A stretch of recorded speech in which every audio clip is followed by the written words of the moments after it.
Bonjour Dimitri Casali. Bonjour Maxime. Auteur de Quand la France perd la mémoire aux éditions Fayard. Et on vous retrouve tous les jours en cette période de fête pour ce rendez-vous les grands tabous de l'histoire de France. Et on conclut cette série par le général de Gaulle et le désormais célèbre appel du 18 juin. Et oui, dans mon livre Quand la France perd la mémoire, j'ai évoqué toutes les grandes valeurs de la France, des racines chrétiennes au patriotisme, à la laïcité. Et aujourd'hui, nous allons parler du panache et du sens de l'honneur. Et bien sûr, qui mieux que le général de Gaulle lors de l'appel du 18 juin pour illustrer cette grande valeur essentielle française. Désormais, sa mémoire reste associée à la résistance, à la souveraineté nationale et même à une certaine grandeur de la France. Mais qu'en reste-t-il aujourd'hui en 2025, à l'heure où notre pays baisse les bras sur tous les plans économiques, militaires, culturels? Ces valeurs aujourd'hui ne mobilisent plus avec la même intensité. La Deuxième Guerre mondiale est certes enseignée, mais souvent dans un récit édulcoré, figé dans les commémorations officielles durant lesquelles quelques gestes symboliques sont ritualisés. Regardez, tous les grands faits militaires sont expurgés de nos programmes scolaires.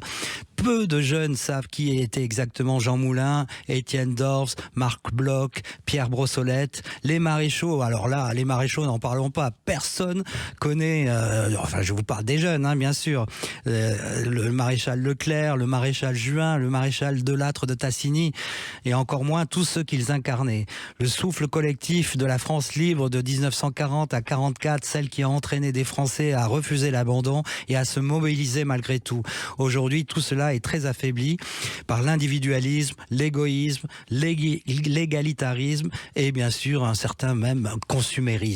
Il faut quand même remarquer que ce sens de l'honneur, du panache, existe encore et continue à exister fortement au sein des armées actuelles. Et oui, notre petite armée, parce qu'il faut le dire, nous avons une armée miniature de 200 000 hommes.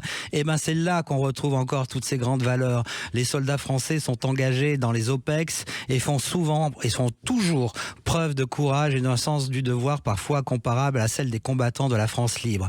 Rappelez-vous tout simplement, lors de la mission au Sahel, Cédric de Pierrepont et Alain Bertocello, ces commandos marines des forces spéciales françaises tombés au Burkina Faso en mai 2019 en libérant 4 otages. Ils incarnent cet esprit de sacrifice. C'était il y a 6 ans, mais tout le monde les a oubliés. Ils savaient que leurs conditions allaient être extrêmes et qu'ils agissaient dans une mission suicide et ils y sont allés. C'est remarquable. Il y a aussi bien sûr la mémoire du colonel Beltrame du 23 mars 2018. Mais aujourd'hui, depuis 1968, grosso modo, la société française et même les autres pays occidentaux, contrairement aux autres grands pays que sont la Chine, l'Inde, la Turquie, la Russie, est caractérisée par une méfiance envers les récits héroïques militaires qui sont complètement supprimés de nos programmes scolaires. Cela entretient notamment un sentiment de malaise envers notre armée et ceux qui s'engagent.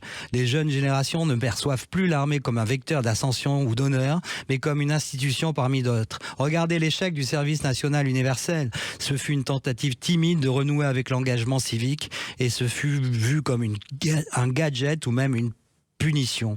Ces engagements sont illisibles aujourd'hui. Dans une société plus égoïste que jamais, il faut réaviver toutes ces valeurs en racontant à nouveau, car les jeunes Français ont besoin de se sentir liés à l'histoire. La société valorise l'accomplissement personnel au lieu de l'émancipation individuelle et le bien-être, alors qu'aujourd'hui, la question de pourquoi risquer sa vie pour des inconnus est complètement souvent traitée sur les réseaux sociaux.